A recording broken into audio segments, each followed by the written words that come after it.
Hello everyone. Today I'm going to discuss over the subject International Human Resource Management and the topic is 5P model of HRM. तो देखिए जो आज बात की जा रही है वो ये की जा रही है कि जो इंटरनेशनल ह्यूमन रिसोर्स मैनेजमेंट होता है उसमें एक 5P मॉडल है जो HRM के पर बेस्ड होता है, तो उस पर हम आज डिस्कशन करने वाले हैं, राइट। तो this model is given by doctor Mildred Golden Pryor और जे क्रिस्ट वाइट और डॉक्टर लेस्ली। तो इन लोगों ने 5P मॉडल दिया है, राइट, जिसको जो हम ह्यूमन रिसोर्स मैनेजमेंट के अंडर में पढ़ने जा रहे हैं, right. This is a strategic human resource management model. ये हमारा एक ऐसा मॉडल है जो हम पर्टिकुलरली किसी भी पॉलिसीज़ रिगार्डिंग जो हमारी HRM बननी है उसके रिगार्डिंग को हमें ये 5P मॉडल को इन्होंने डेवलप किया हुआ है, right. The 5P includes purpose, principles, processes, people and performances। तो ये जो 5P यहाँ दी हुई हैं ये हमारी ह्यूमन रिसोर्स मैनेजमेंट के लिए बहुत ज़्यादा इंपॉर्टेंट हैं, क्योंकि just because of these 5P we will come to know कि what kind of things are included as globally when we talk about human resource management and in perspective of global, right। तो हमें ये 5P बहुत help करेंगे, right. जैसे first मैं अगर define करना चाहूँ पर्पस को, तो purpose is all about an organisations intention and it is drive from the organisations vision and mission and objectives. तो अगर मैं सिंपल सी बात करना चाहूँ यहाँ पे, जो पर्पस होगा वो हमारे किसी भी ऑर्गेनाइजेशन के लिए कि वो क्यों उसका ओरिजिन किया गया है ऑर्गेनाइजेशन का, राइट, उस ऑर्गेनाइजेशन का विज़न क्या है, मिशन क्या है या ऑब्जेक्टिव्स क्या है, राइट, ये चीज़ें हमारे पर्पस में इंक्लूड होंगी, right. Next point is principles. Principles is all about जो हमारे एक्शंस होंगे, लाइक वैल्यूज़ हैं, डायरेक्शंस हैं, ethical and corporate governance approaches रहेंगी हमारी, राइट, जो हमें गाइड करेंगी कि हमें किस बेसिस पे अपने प्रिंसिपल्स को डेवलप करना चाहिए in terms of human resource management, right. Next P is processes. अगर मैं बात कर लेता हूँ प्रोसेसेस, तो it will includes like organisation structures, systems, procedures and like how the activities are carried out in order to achieve the objectives।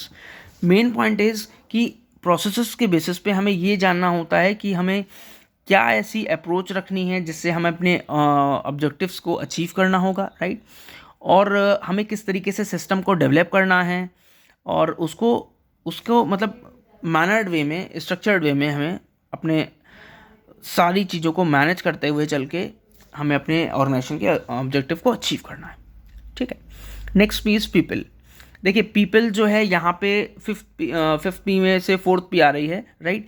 तो 4th P में हमारी जो P है ये पीपल जिसे हम बोल रहे हैं, दैट इज़ वेरी इंपॉर्टेंट, क्योंकि यहाँ पर जो मेन स्किल चीज़ होने वाली है यानी कि जो ऐड होगी, जो ऐड ऑन करेगी हमारे बिजनेस के लिए, वो है पीपल, क्योंकि अगर उसका स्किल होना बहुत इंपॉर्टेंट रहेगा, राइट।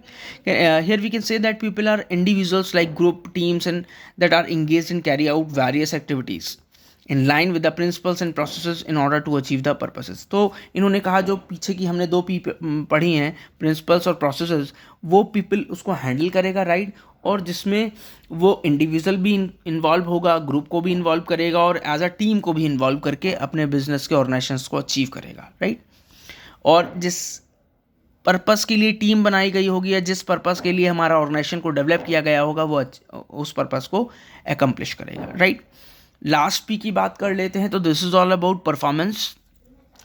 परफॉर्मेंस होता क्या है अगर मैं बात कर लेता हूँ, तो performance is all about the outcome और the output which is measured against the predetermined expectations or standards in terms of behavior, effectiveness of decisions, dealing with people और physical output as well।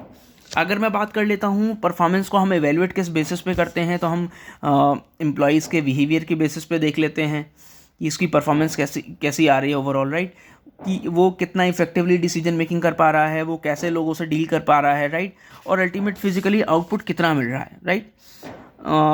और अगर इन चीज़ों को add करते हुए चलता हूँ तो ये 5th P हैं। 5th P what the 5th P do, यहाँ पे organisation have to align and the balance of all the 5th P in order to achieve higher level of performances. देखिए मेन चीज़ क्या है कि परफॉर्मेंसेस को achieve करने के लिए people, process, principles and purposes का होना बहुत इंपॉर्टेंट है और उनको भी एक अलाइंड फॉर्म में होना बहुत ज़रूरी है, right. They should be in congruence and compatibility among the 5P in order to prevent waste of time, money, energy and reduce negative feelings and frustration. तो देखिए एक सिंपल सी इंपॉर्टेंट चीज़ यहाँ पर यह है कि हमें इस तरीके से कंपैटिबिलिटी बनानी है इन 5P के बीच में जिससे हमारी जो वेस्टेज ऑफ टाइम है या मनी वेस्ट ना हो या हमारी एनर्जी वेस्ट ना हो और हमारे नेगेटिव फीलिंग हमारे अंदर डेवलप ना हो, किसी तरीके का फ्रस्ट्रेशन डेवलप ना हो, राइट. तो ये जो इसका अगर मैं ऑर्डर की बात कर लेता हूँ तो purpose is the first P, second one is principle, third one is processes, fourth one is people and fifth one is performances.